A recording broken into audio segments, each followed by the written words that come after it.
Non tardou nin unha semana dende que anunciara a súa marcha do goberno tripartito, do que formaba parte xunto con Compromiso Outes e BNG, para dar a badalada e promover xunto co Partido Popular unha moción de censura.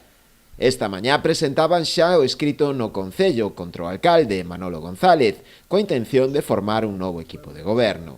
No escrito sinalan que con este paso agardan rematar coa situación de inestabilidade que se vive agora no Concello.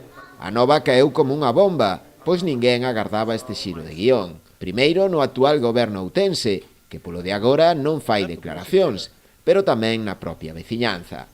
A que si mostrou xa publicamente o seu rexeitamento a este acordo foi a dirección do Partido Socialista. Dende a Executiva Provincial desautorizan esta moción de censura, deixando claro que se trata dunha decisión persoal, que en ningún caso conta co apoio da formación. O que dende logo non ten ningún tipo de explicación e non entendemos é o que acaba de pasar no día de hoxe, que é presentar unha moción de censura da man dun partido que está no lado oposto á forma que nós temos de gobernar. Entón, claro, a dirección do partido é clara no seu comunicado cando di que non está autorizando este tipo de acción. Dende o PSDG-PSOE din que tomarán todas as accións disciplinarias e regulamentarias pertinentes, pedíndolle a Tono Caamaño que renuncie a súa acta de concelleiro, ou senón procederase a súa expulsión do partido. Solicitarlle aos compañeros de Outes cordura, que razonen, que modifiquen, que corrijan no posible as accións que acaban de sacar adiante. Entendo que terán os seus motivos, pero o Partido Socialista está por encima de todos, os veciños están por encima de todos,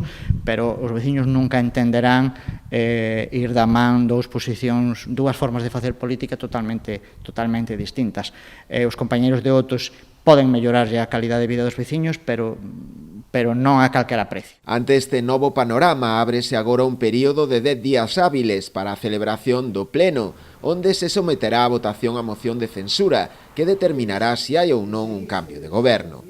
A moción chega tras máis de medio ano de mandato, a primeira vista tranquilo, sen signos evidentes de discrepancia que puideran desencadear nesta ruptura no seo do goberno tripartito outense.